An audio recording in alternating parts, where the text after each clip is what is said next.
Horror Stories by Forest Secrets.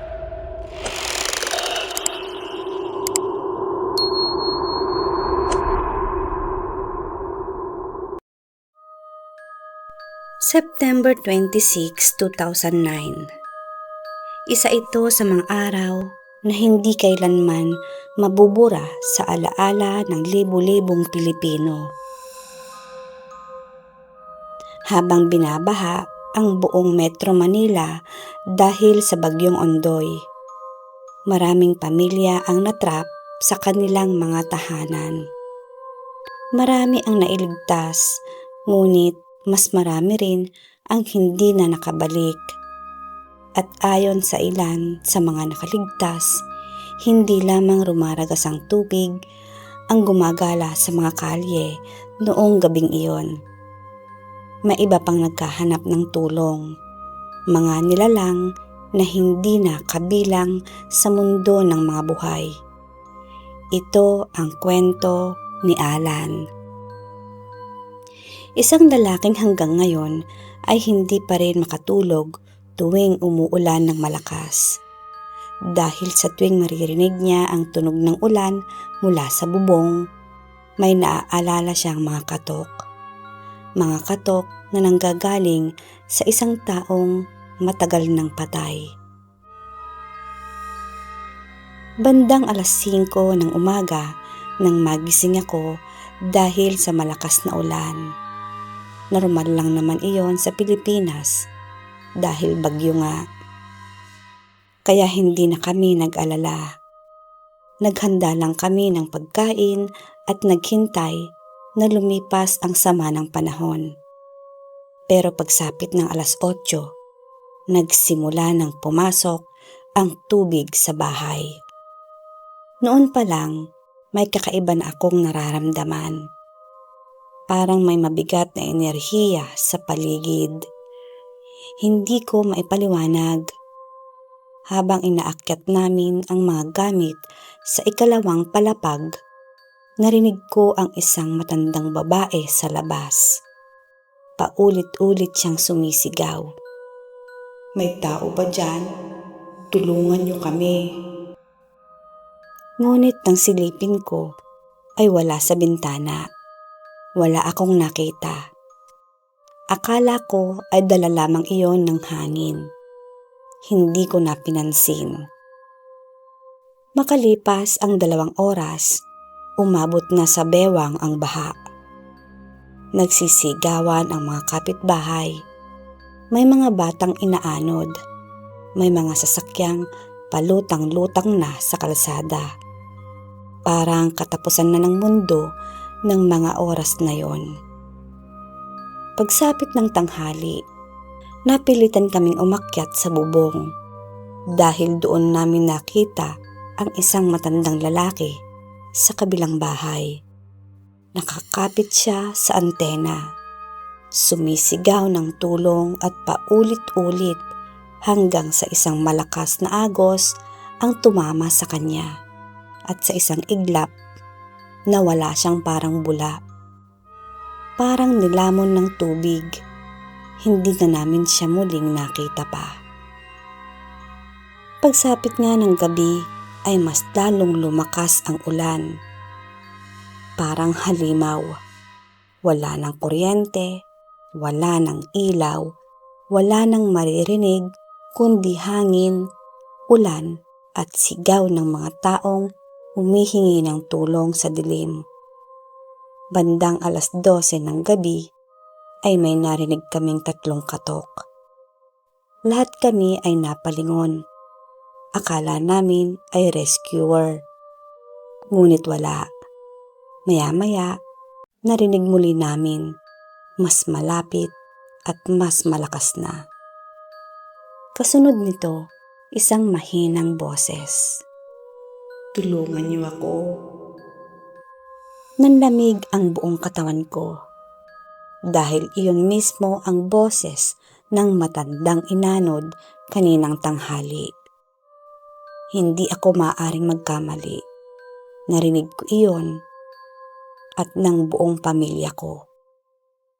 Nagsimulang umiyak ang bunso kong kapatid. Maya-maya ay may isa na namang boses.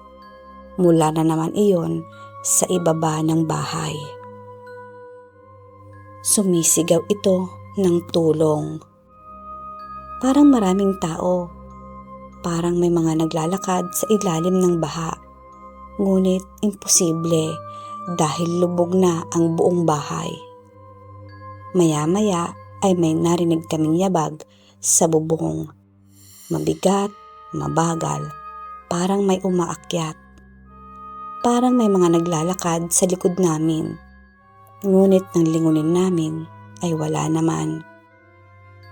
Bandang 12:00 na ng madaling araw, narinig namin ang malakas na kalabog. May mga parang sumampas sa bubong. Napatingin kami at doon ko nakita sa kabilang bubong. May nakatayong lalaki, basang-basa, hindi gumagalaw, nakatitig lang sa amin. Kahit sobrang dilim, kitang-kita ko ang maputla niyang mukha. At nang tamaan siya ng kidlat, nakilala ko siya. Siya ang matandang inanod kanina. Ngunit ang mas nakakatakot, nakatingin siya. Dahan-dahan niyang itinuro ang tubig. At saka siya nawala. Parang usok. Kinabukasan, dumating ang rescue team. Nakaligtas kami, ngunit nang matagpuan ang bangkay ng matanda, makalipas ang 2 araw.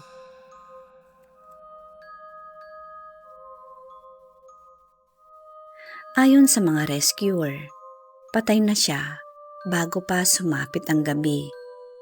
Hanggang ngayon, hindi ko alam kung sino ang nakita namin sa bubong. At kung sino ang kumakatok tuwing umuulan ng malakas. Dahil minsan, kapag mag-isa ako sa bahay at bumabagyo, naririnig ko pa rin ang 3 katok na dahan-dahan at isang mahinang bulong. Tulungan mo ako. Hindi ko nga makakalimutan ang traumang iyon. Dahil iyon ay nagbigay sa akin ng takot. At tuwing napapalakas ang ulan,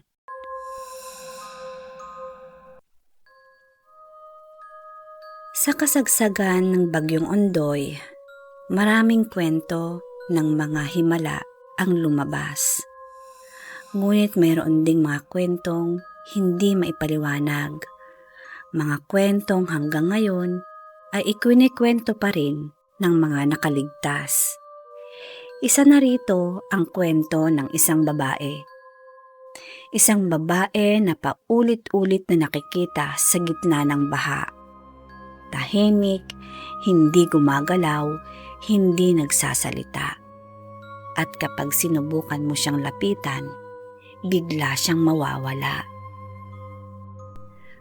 Pero ang pinaka nakakatakot, patay na pala siya bago pa siya makita ng mga tao. Ako si Roberto. Volunteer rescuer ako noong Ondoy. Hindi ko makakalimutan ang gabing iyon. Madilim, malamig, at puno ng sigawan ang buong paligid. Habang nagsasagawa kami ng isang bahaing kalye sa Cainta, napansin ng kasama ko ang isang babae. Nakatayo siya sa gitna ng baha. Hanggang leeg ang tubig, ngunit hindi siya natatangay. Hindi siya gumagalaw at parang estatwa lang. Sumigaw ang kasama ko ng ate. Sakay ka na po. Pero walang sagot. Patuloy lamang siyang nakatingin sa isang bahagi ng bahay. Nang lapitan namin, ay bigla siyang nawala. Parang naglahong bula. Akala namin ay pagod lang kami. Ngunit makalipas ng 1 oras, nakita namin muli siya. Sa isang kalye naman, parehong babae, parehong damit, parehong nakayuko. At muli nang lapitan namin siya ay naglaho na naman. Bandang 3:00 naman ng madaling araw ay nakatanggap kami ng tawag. May bangkay daw na nakita. Nang makarating kami sa lugar, nanlamig ang buong katawan namin.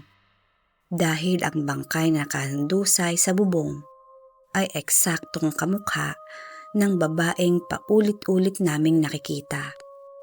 Parehong mukha, parehong buhok, parehong damit.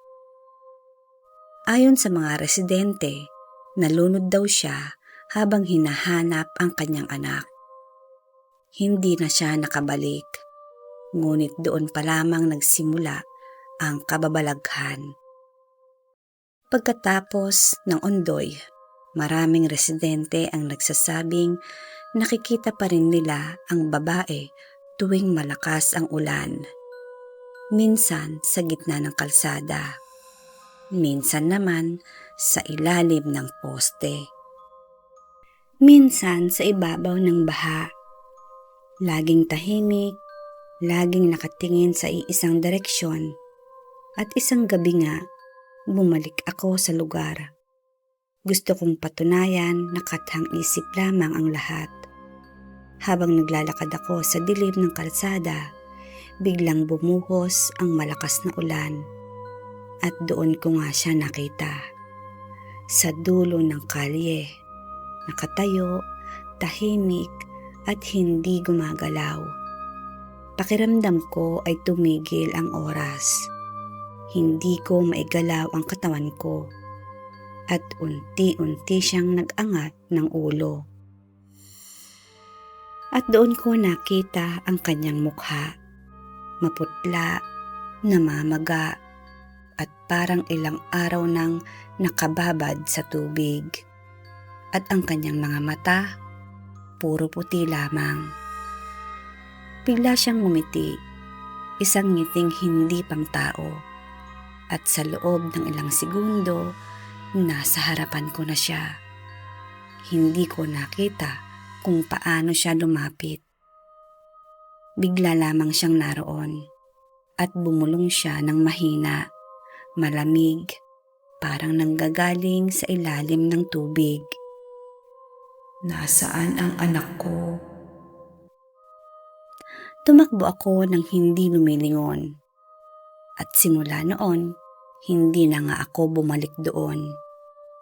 Ngunit hanggang ngayon, kapag umuulan ng malakas sa Cainta at Marikina, may mga residente pa ring nagsasabing may nakikita silang babaeng nakatayo sa gitna ng baha.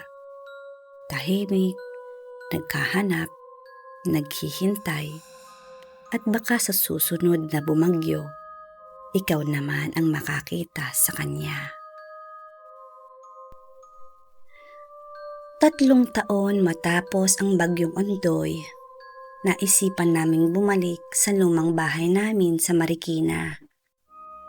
Matagal naming iniiwasan ang lugar dahil sa trauma na dulot ng baha. Halos abot bubong noon ang tubig at marami sa aming mga kapitbahay ang hindi na nakaligtas. Pero nang bumalik kami, iba na ang pakiramdam ko. Tahimik ang paligid, parang walang bumabalik doon kahit ilang taon na ang lumipas. Habang naglilinis ako sa loob, naamoy ko ang mabigat na halimuyak ng putik. Nagmistulang sariwa ulit sa alaala ko ang araw ng lubyo. Sa likod ng bahay, doon unang nakita. Isang babaeng nakatayo sa tabi ng lumang puno ng mangga. Basa ang katawan nito at puno ng putik mula ulo hanggang paa. Para siyang galing sa baha at hindi ko alam kung saan siya lumitaw. Pero malinaw sa akin na nakatikin siya ng diretsyo. May lungkot sa mga mata niya. Parang may gusto siyang sabihin. Ang itsura niya ay parang mula sa ibang panahon. Nang tumalikod ako sandali para tawagin ang pinsan ko ay nawala siya. Inisip kong baka guni-guni ko lang yon, dala ng pagod o alala sa trahedya. Pero kinagabihan, narinig naming parang may humihikbi sa labas ng bintana. Pagbukas ko ay nakita kong muli siya. Nakaluhod sa putik, nakatingin sa amin at parang humihingi ng tulong. Kinabukasan nga, dinala namin ang ilang kapitbahay at sinubukang hanapin kung saan siya lumitaw. Isa sa mga matatanda roon ang nagsabing noong Ondoy ay may isang babaeng nalunod malapit sa lugar namin kasama ang 2 anak. Hanggang ngayon, hindi pa rin natatagpuan ang katawan nila. Mula nga noon ay gabi-gabi ko nang nakikita ang basang babae sa labas ng bahay namin. Parang nagbabantay. Minsan ay naririnig ko ang mahinang iyak mula sa likod ng bakod. Alam kong hindi siya tao.